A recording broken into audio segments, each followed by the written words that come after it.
Hello, and welcome to A Friend Like Me podcast. I am your host, Shariel, and I started this podcast because everybody needs a friend like me. Today's main topic is don't go back and forth with people. But before I get into the main topic, I have my first segment, which is called What I've Noticed. And what I've noticed is usually when you're in a busy store or you're somewhere where there's people in your way, you might have somebody directly in front of you and you guys are trying to get out of each other's way, but you end up going in the same exact direction. And it's so weird, like you'll go to your right and they'll go to their left, but you end up being on the same side trying to get out of each other's way. It's just weird how that happens naturally. But let's get into the main topic, which is don't go back and forth with people. This is definitely easier said than done, especially when somebody's testing you. It could be a coworker, your kid, somebody that you know doesn't like you, stuff like that. It's very hard sometimes to not go back and forth with people, but ultimately it is the best thing to do because I really feel like when you go back and forth with somebody, you're giving them your power and you're giving them what they want. Because when somebody's trying to bother you or irritate you or argue with you, they want your attention and they want your energy. And we just can't give that to people because they don't deserve it. I say this because I've been tested in the past month and I'm really glad I passed because certain things kept popping up in the same week where people were trying me. And I had to make sure I kept my composure and just didn't let them get the best of me. And one of the instances, and it's really silly, it's really dumb when people try to go back and forth with you, like the type of situations it is. But the first situation was I was at Chick-fil-A and I shouldn't have been there anyway. I don't need a milkshake, but I had to get one. So I was at Chick-fil-A and I ordered my food and I was waiting in line and this lady was behind me. She was on a speakerphone on her phone being kind of loud and, I'm just doing what I'm doing. And she orders her food after me. So we're both waiting on the side for our food. And one of the Chick-fil-A workers, she's new and she comes up to me and she's very soft-spoken. I can't hear her. So she comes up to me and she's like, "Are you blah, blah, blah?" Whatever name she said, I couldn't hear it. So I look in the bag to see if it's my food because I couldn't hear her. And the lady comes from behind me. She's like, "That's my food," looking all up in somebody's bag. I was like, I didn't say anything to this lady, right? Because first of all, I couldn't hear the Chick-fil-A worker. I'm looking in the bag, not touching her fries. I literally peeked in it for 2.2 seconds because I needed to see whose food it was. And third of all, you ordered a small fry. I have a whole meal. Nobody wants your food. Like, get a grip. But instead of me giving this lady eye contact, giving her energy, even turning my body towards her, I didn't because she's not worth the energy. Obviously, if you're that pressed over a small fry, you have bigger things in life that you're dealing with, and I'm not going to engage with that because you want to argue with somebody, especially because she was already loud on her speakerphone. So I literally, I didn't even pay her any mind. I kept looking at my phone because I was looking at dad's shoes I'm buying. And I waited for my food to come. And usually in those type of situations, we feel like we need to defend ourselves, right? I could have been like, "Oh, I didn't hear the worker. That's why I looked in your bag. I was just trying to see if it was mine." No, I'm not defending myself. I'm not going to plead my case because this lady, first of all, I don't know her. And it's not that serious. It's not that important. It's better to keep your peace because with especially people like that, once you engage with them, it's just going to ignite something that is not worth it.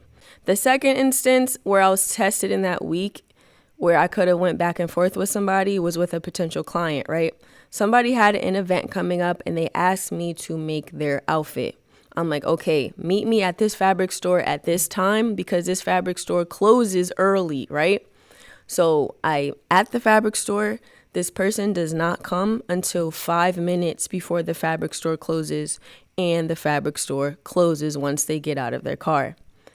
This person is now mad at me because they want to blame traffic is the reason why they couldn't come on time when they could have left way earlier in the day because they did not work that day. So, and I also at the time had to drop off a rental car on time. So I come out the fabric store. I'm like, "They're closed." This person is obviously mad that I did not wait for them or try to keep the store open. They're mad at me. So I'm like, and I was like, this fabric store is closed and I have to return this rental car because the rental place was closing. And this person is like, well, you're probably not going to make it because there was traffic when I came up.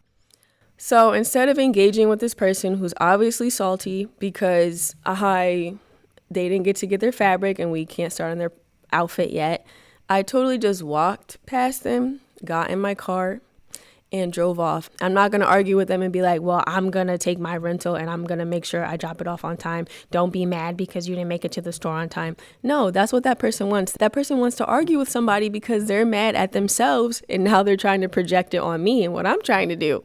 So I literally drove and I made it to the rental place. And the dumb thing is, that's the thing why you can't argue with people too and go back and forth. This person was coming southbound on the highway. I'm going northbound. There was traffic on the south side. There was not traffic northbound. So if I would have engaged with her, like arguing with her for even 2 or 3 minutes, I probably would have missed getting my rental there back on time. But because I simply walked past her, did not give her the time of day, I made it to the rental place on time. So you see what I mean? When you go back and forth with people, it actually kills time in a bad way. It wastes time, honestly. When you go back and forth with people, it wastes your energy and you give them what they want. Because people that like to go back and forth are miserable at the end of the day. Who wants to argue, especially over small things? I don't. And just to go more into that story, that was the first instance with this potential client. Later on, we were supposed to meet at my office because we ended up getting the fabric. And I did not have a car at the time. I told them when I get a car, when I get another rental, I'll be able to meet you at my place, at my studio to make the dress. It hits about 4:30 is when I finally get the car later in that day. This person sends me tons of text messages, all these paragraphs. If you couldn't do it, just let me know. I waited for you all day, blah, blah, blah. And I'm like, I told this person, right? I stated my case. I was like, first of all, I didn't have a car. I wasn't mobile. And like we said earlier, I will let you know if I was available. And she didn't want to hear it. And that's a problem too with people that like to go back and forth. They are stubborn usually. They don't hear your side. Everything is about them. And they're combative. They're listening to reply. They're not listening to understand. So because I understood I was speaking with somebody who's incompetent, I literally cut the conversation short once they were totally neglecting my side and what I was going through. And I simply said, okay, give me your Cash App because I'm going to give you a refund. And that's exactly what I did. And I wasn't going to argue that I could get the dress done on time. I was like, whatever, you can get your refund. And now I have my peace of mind and I'm blocking you. So honestly, the best thing to do when somebody likes to go back and forth with you is to not engage. And I'm not going to lie, it is hard sometimes to not go back and forth with people because you just want to get it off your chest and get your point across. But a lot of the times it's not worth it, especially if you're in public and you're going back and forth with somebody or you're online going back and forth with somebody. You both end up looking dumb. Even if you're the one in the right, you end up looking wrong. And that's another thing, is to not go back and forth on the internet. When people disagree with me in my comments, because I can't have a face-to-face conversation with you, I'm not going to waste my breath or my energy typing, trying to get my point across. You don't always need to get your point across. Just knowing that you're the mature one and you're handling it the way it should be handled is enough as a mature adult. Most people are not mature, and that's why it's hard to be mature all the time, because people try to bring you low to where they are. But you do need to take the high road, because at the end of the day, you keep your peace, you keep your blood pressure down. And if you still feel a way about them or the situation, find other ways to healthily get rid of that energy, whether it's working out, praying. Sometimes you got to say a prayer like, Lord, help me not tell this person off. There's different ways to use that negative energy and do something positive with it. And you have nothing to prove. They can think they won, but they didn't. I won, because you can no longer have access to me. I'm not arguing with you. I'm not giving you what you want. You want to argue with me because you're miserable. You want to go back and forth with me. And at the time when people want to go back and forth with you, it has nothing to do with you. They just don't even like their life. So I'm definitely not going back and forth with you, because all the stuff you're dealing with and going through, you're trying to hash out on me. And I'm not letting that happen. So when somebody tries to go back and forth with you, Be more mature, take the high road. It doesn't make you weak, it actually makes you strong. And most people can't do it. And that's why it's a superpower, honestly.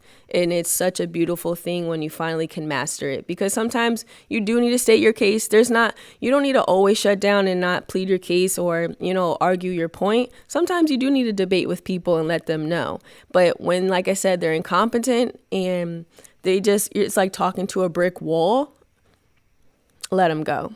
Block them, walk away, ignore them, don't give them eye contact, etc. Because they will go away, because they're going to feel dumb after a while and they're going to realize, oh, this person's not going to engage with me. Yep. So keep your negativity over there. I hope this podcast was helpful. And now we're getting into my last segment, which is called A Song to Expand Your Attention Span. And that song is longer than 3 minutes usually, because songs nowadays are 3 minutes or less. And that song is Peace of Mind by Lauryn Hill. Thank you for listening to my podcast and enjoy the rest of your week.